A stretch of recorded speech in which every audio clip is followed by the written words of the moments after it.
Hello, health coaches. Thanks so much for joining us for the Health Coach Power Community Q&A. I am Michelle Fennighaus, and I've got a question for you. How are you getting yourself out there and becoming known as a health expert? Today, we're going to be talking about PR. That means getting publicity. Do you need it? And what's the best way to go about it? I'm going to be answering lots of other questions as well. So if you're here with me live as we stream to Facebook, go ahead and put your questions into the comment section now, and I will get to those in just a few moments. Before we dig in, this episode is brought to you by Healthy Profit University, and that's my Done With You hybrid online course that helps health coaches earn a full-time salary. If you want to learn more about that, go to findyourbalancehealth.com/earn, and you can sign up for my free training.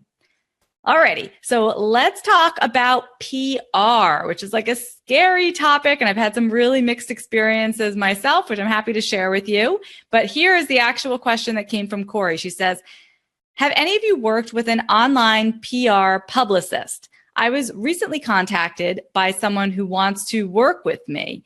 I pay her $2,500, and for 4 months, she guarantees placement at, quote, top websites where my writing will be viewable, thereby driving more traffic to my website and thus hopefully increase my actual clients. The price seems a bit steep, but if it's guaranteed to bring clients in, then I'm willing to make the investment. The other thing that strikes me odd is after our phone conversation, she said I only have 24 hours to make my decision. Any insights? Yeah, I would love to hear what everybody thinks about this one. It's interesting on several different levels. So on one hand, I want to say that if you are going to hire someone like a legit professional to help you with your PR, paying somebody something like $2,500 doesn't seem too outrageous. Of course, you would want to make sure that it is the right person. And that's where I'm getting a little stink of this, something's not right here. Because when she's saying that she guarantees placements at top websites where your writing will be viewable, that's not exactly what PR is. You're not writing articles that get placed on top websites. What PR should be is, someone at the New York Times is writing an article about how Americans don't get enough sleep. And then, health coach so-and-so provides this quote or provides this anecdote or something that's going to be quoted inside the article in the New York Times.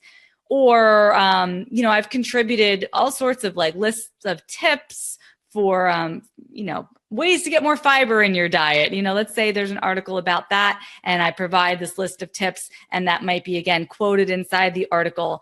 But it's not that I am writing something that gets placements in a top website, whatever top websites even means. So really what I would be looking for is that you're going to get exposure in top media placements. So that would mean, which newspapers are you going to be in, which online sites, which magazines, or even local TV shows, that sort of thing. Those would all be the kind of media placements that you would want to see yourself in if you were hiring a PR person. The other thing is this idea that you have to sign up in 24 hours to make your decision. I think that all of us as entrepreneurs, we do have to instill a sense of urgency and scarcity when we're pitching ourselves to help people make the leap. And that's clearly what this publicist is trying to do here, Corey. She's trying to give you a reason to act now, but she's doing it in kind of a slimy way, because why 24 hours? Why not the next day, And it just seems like that's a really short time period. You couldn't possibly go interview other publicists in that period of time. It just seems like a very short window to have to make a decision. So it just seems a little disingenuous. And for any of you out there who ever spoken with a client on the phone and wanted to give them some sort of deadline, you have to be realistic about it. Can someone sign up to work with you any day of the year?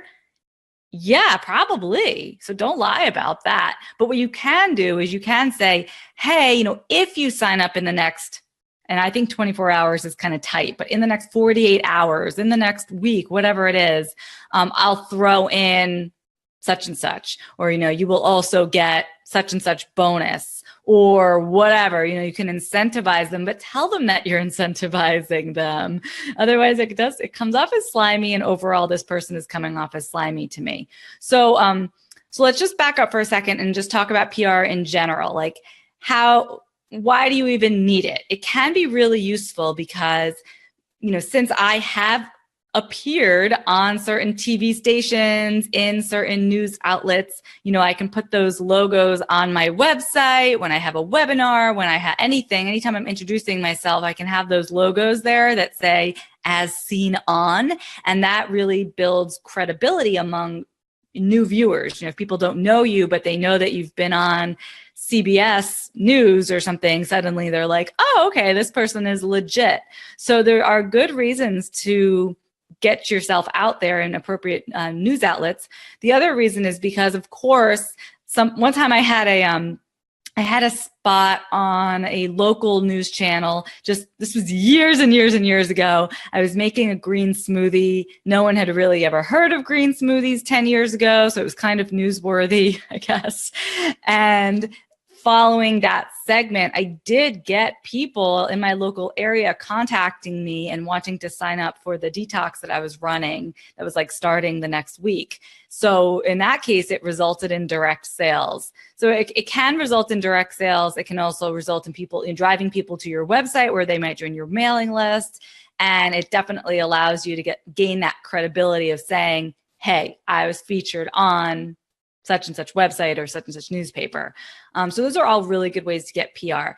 And you can find people out there that will do this for you. I have found it very tricky. I have found that when I have hired somebody, like, no offense to them, but it's hard. I mean, it's hard work. And it's not like I'm paying somebody $10,000, $20,000. I paid somebody like about that, $2,000, I think.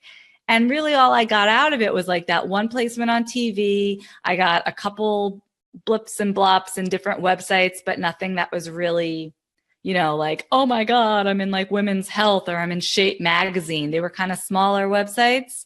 And I just felt like, that was a lot of money for like not a whole lot of payoff. And I'm sure if I kept with it, or maybe if I hired somebody else, it could be done better. But I do think it's big bucks to hire like a good PR person.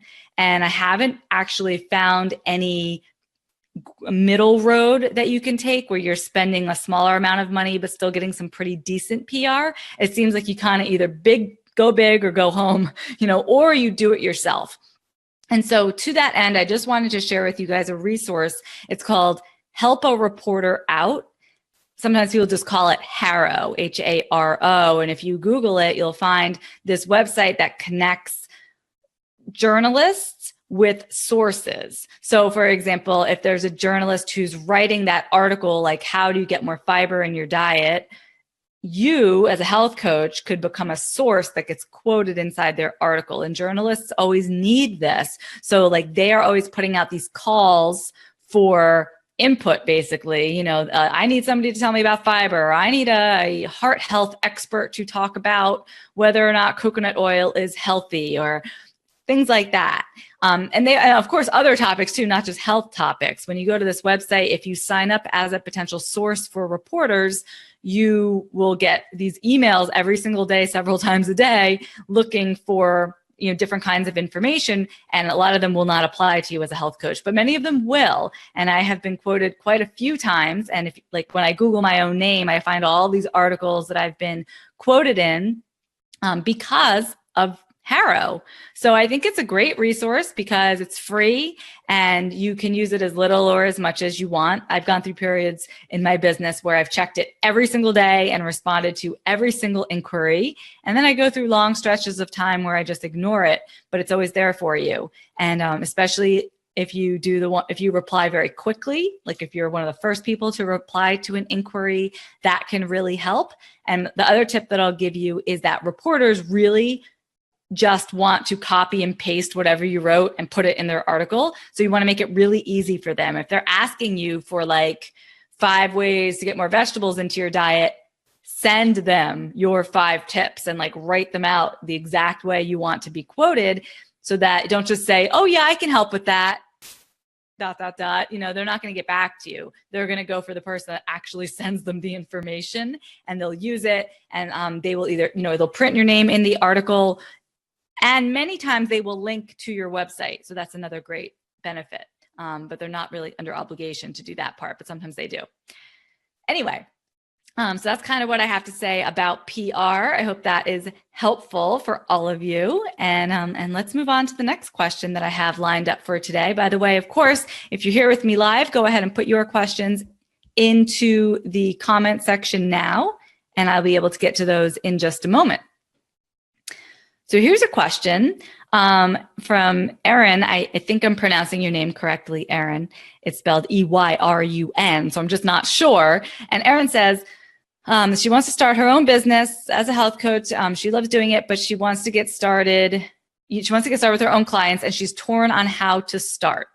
Do you think we need a website to start, or is it enough to start with a Facebook page? And how do you do this? So that's a really good question. And I think what it taps into is this larger concept that in order to have a business, you need a website or a Facebook page, which I'm going to tell you right now is not true. You don't. Those two things do not a business make.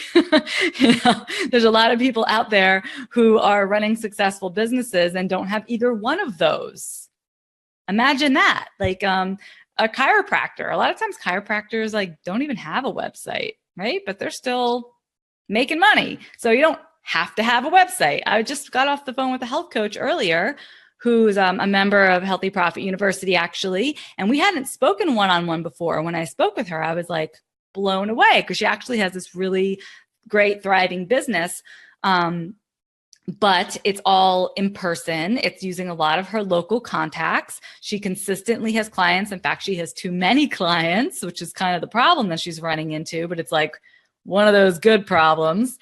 And anyway, her website is not a thing. She's not on Facebook. So I guess what I'm trying to say, Erin, is that you don't need either of those things in order to get started, but you do need to connect with people. So you can choose to connect with people in person. You can choose to connect with people online, but many businesses have been thriving for many years without the use of a Facebook page or a website.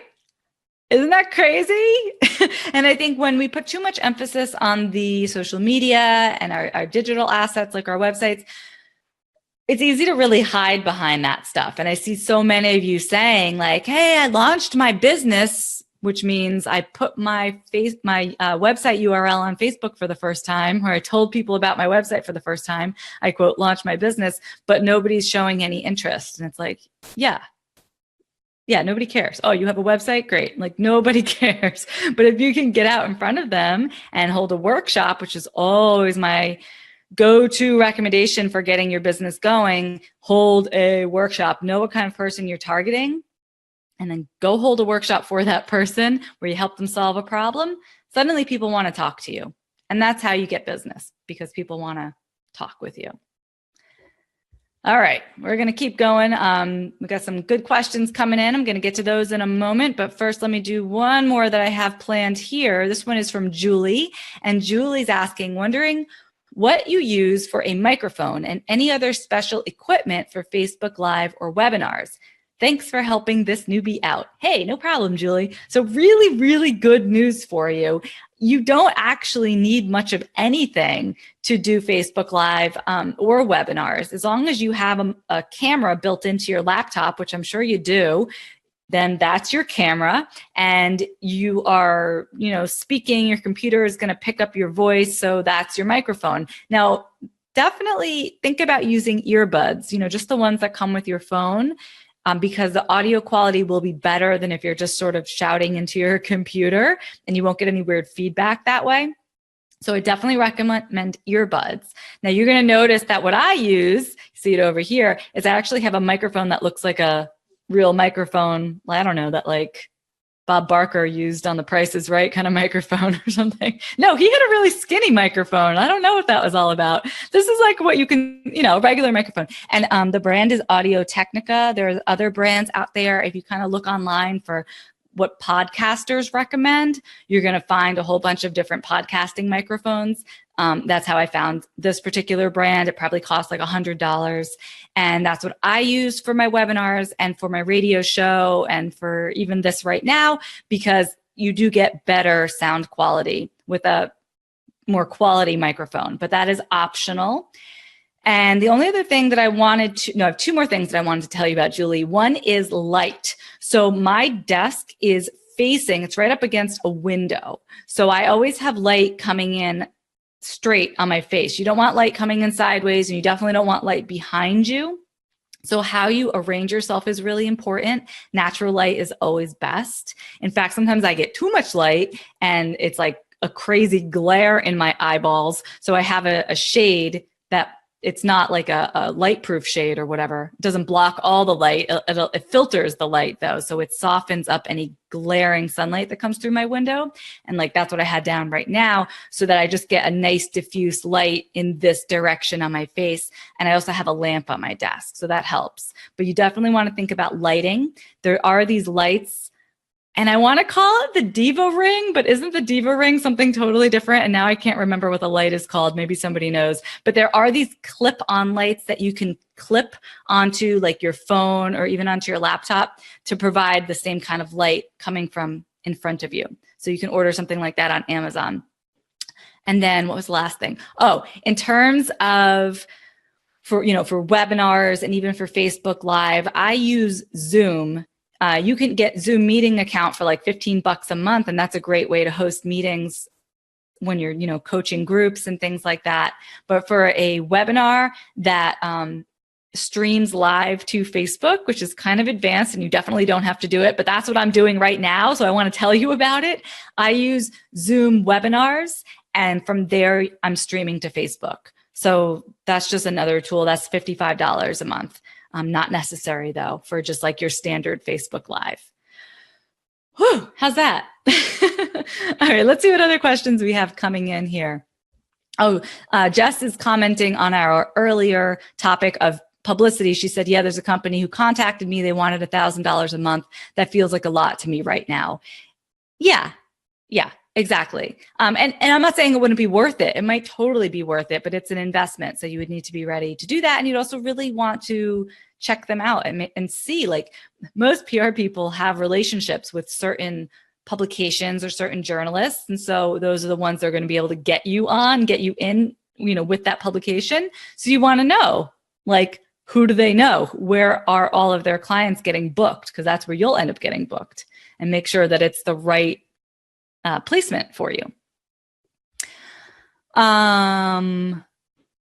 Mary's saying, thoughts on using Twitter, Instagram, Pinterest, etc. under your company name versus your personal name? If your website is a company name. I do see others using their personal. Is that because they couldn't get their company name, or because at that time you couldn't use both on your phone app and now you can? Just wanting to make sure I'm not missing something. Okay, so this is a really relevant question for me right now, Mary, because I am planning a whole rebranding of everything of mine. Oh my God, it's going to be a huge project. And a big thing that I always come up against in my business is my URL and my name, because my last name, if you haven't seen it, is spelled Pfennighus. Nobody can spell it. Nobody can pronounce it. So it's a terrible, terrible last name to use as a URL. In a perfect world, what I would want you to do, and I mean, we're talking to Mary, sure, right? Like, you have a pretty easy name, Mary. What I think you should do is use your name as your URL and as your name on all social media. I can't do that. My name is awful. So from then you have to decide, do I want my URL of my website to be my quote name or my handle on Twitter or on Facebook? What happened to me originally is my URL is findyourbalancehealth.com. And I'm so over that. Anyway, when I went to set up my Facebook account, which actually was, I don't know, some years later, because this is all ancient history, I couldn't get Find Your Balance. It wasn't available. So I had to get like Find Your Balance. And the same thing happened on Twitter. It wasn't available. And then when on Instagram, so all my handles are different across platforms, and it's really annoying. So definitely, if you're in the midst of picking a website URL for yourself, don't just check to see what domain is available, check to see what's available on social media that you plan on using. Otherwise, you're going to end up like me, where I'm M. Fennickhouse on Pinterest and I'm Find Your Balance over here, and it's just sort of a hot mess. So leading into my new brand, I'm being very thoughtful about how I want to be seen across all my platforms, and what I have sort of landed on, and this is what makes sense for my business. I'm not sure that it will make sense for everybody's business. My URL is going to be a dedicated URL, a business name, which I'm not going to tell you what it is yet. And then on social media, I will be Michelle Fennickhouse everywhere. And one reason I decided to do that is because I am my business. So when people tag me in a social media post, it always feels a little bit awkward when they're like, you know, hey, I'm here with at Find Your Balance talking about great digestion or whatever. And I hate being referred to as Find Your Balance. Like, that's not who I am. I am Michelle. So I want my social handles to actually be my name. And that's just kind of what I've arrived at. I hope that's helpful. I know it's confusing. And I have to imagine that just like 10 years ago, I never could have predicted the problems that I would run into with my URL. I'm sure in the next 5 to 10 years, there will be a whole bunch more that I can't predict, or none of us can predict now. But using your name, by and large, will save you a lot of these headaches. So all of you with decent names out there, please use them and do it for my sake. All righty, what else do we got here? Let's see. Sharon is talking about, she has a friend who's a degreed public relations professional. That's really exciting, Sharon. Yeah, sure. Please do post her name, because I think that people would be interested. And for those of you who are listening to this later, go into the comments next to this video on healthcoachpowercommunity.com, and you can find Sharon will post a link to her friend who does PR stuff. That sounds awesome. All right, we have about 7 more minutes, so I'm looking for more questions. And all right, let's go with this one that I have right here. Allison is asking, I would be grateful for advice from anyone who's done a cooking class from their own home. Any tips? And I'm also wondering how you structured the class. Okay, so I did cooking classes from my home when I was just starting out. Now, one thing you got to remember here is, like, who do you want coming into your home? So I kind of kept it close to just people who I knew. And in the beginning, everyone on my mailing list was someone that I knew. So this really wasn't that hard. I offered cooking classes on Sundays. They cost about $25 or $30. And we'd get together. There'd be a theme for the class. We'd cook a couple recipes together. And I tried to do it like we were all in the kitchen hanging out. I called it a Sunday cooking club. So it felt less like a class where I was the teacher, and it felt more like a bunch of people, friends, and women coming together to cook together in the kitchen. So maybe one person was chopping the celery and another person was washing the kale, and I was doing the food processor. You know what I mean? So that was really fun. And I think that the biggest lesson that I learned that I just want to share with you and with anybody else who's doing cooking classes is that the cost of the food can really add up quite quickly. So definitely stick to plant-based menus if you can, because that's going to keep your costs down tremendously. People, in the end, I mean, I don't think they care. If they get a great lunch that is plant-based versus they get like a great lunch that has steak, I mean, either way, like, they're going to be happy. So if the class is going to cost like $30, you want to make sure that you're making some profit. And I found that, I couldn't fit that many people in my kitchen. So it was hard to make the money add up. And eventually it just felt like a lot of effort to make like almost no money. But I will say it was so very wonderful for just getting comfortable in front of people and getting them talking and like understanding what their questions were. Because sometimes you think it's really obvious when you say, oh, we're going to use garbanzo beans today. And somebody's like, what are garbanzo beans? And you're like, oh, right, chickpeas. So it's always extremely useful to do these things with people. You will learn so much. So that's just my experience, and I hope that you do them, and I hope you have your own experience to share with us soon. Alrighty. Oh, somebody's telling me over here that her husband is German and he has no problem with my last name. That's right. It is a German last name, and don't ask me why I took my husband's last name. I thought it was very romantic. But as a business decision, I really probably should have stuck with my maiden name, which was Leota. All right, I think I have time for one or two more questions. So let's take this one from Roseanne. She says, has anyone ever had a client that has had a previous gastric bypass surgery and now doesn't absorb vitamins and minerals well? How does one coach through that scenario? I thought that was a really interesting question, Roseanne, because I actually have had clients who have gastric bypass surgery. So to answer your exact question, if someone's not absorbing vitamins and minerals well, in this case, they're missing stomach to do so, you're going to want to help them do everything they can to get the best absorption they can, starting with chewing their food, which most people do not do. You could also look into things like digestive enzymes, bitters before a meal, things that are going to help their body do what it is trying to do, right? Just help with the absorption. But I guess what was really interesting to me just in general about this question is that that's not the biggest problem that a client probably has if they've had gastric bypass surgery. I mean, it might be the only problem they have, but that's a really major surgery. And especially like in my case, my client was someone who had had gastric bypass and lost an awful lot of weight and then gained it all back. I mean, that just does crazy things to your body to like lose weight really quickly, gain it all back. She struggles with thyroid issues. She has hair loss. She definitely is having so much trouble losing weight. And there's such a mental game too, because I think most people go to gastric bypass surgery, not all, again, I'm just kind of speaking from my experience here. Most of them, they've tried everything, right? Like most people don't start by getting surgery. They've tried so many diets. So you have to think about why, what's been going on with them their whole life? What has this lifetime of dieting done to them mentally and emotionally? And gosh, there's so much to talk about and there's so much to help them with. Yes, you want to help them absorb their vitamins and minerals and make sure that you're covering all their nutritional bases now. But I just feel like it could actually be a fantastic target market for anybody out there who needs a target market. How about people who have had a previous gastric bypass surgery? Because although it fixes one problem for some, it can cause other problems. And for some people, it doesn't even fix the original problem long term.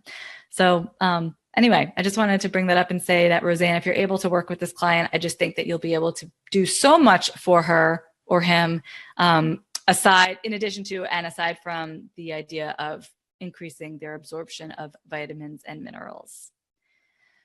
All right, I have like 30 seconds left. Let me do one more question. Let's see what we got here. I always like to go over by a minute or two because you guys have great questions and I think they deserve answers. So Jane's asking, has anyone ever worked with a client who, quote, knows more than them? I don't want to go into too much detail, she says, but I'm now in a position where I am being the coached instead of the coach. That one made me laugh, Jane. I think that, you only have one choice in these scenarios. When your clients are doing something odd, like even if they're just like staring at the ceiling the entire time or refuse to make eye contact with you or aren't really talking that much, anything you notice about their behavior, it can be really useful to mirror that back to them. And not in like a shaming way, like, how come you're not looking at me? What's the matter with you? Or like, I don't like that you're coaching me back. I mean, that's not what I'm saying to do. I'm just saying that you can calmly kind of let them know, hey, I've noticed that you seem to really enjoy giving me advice. How's that serving you? And she's probably going to look at you, or he is probably going to look at you like you're crazy and not really understand the question at first. But just give them time to think about that. In this case, I've noticed that you've turned me into your client. Is that helping to solve your problem of XYZ? Or is that helping you to reach the goals of XYZ that we laid out earlier?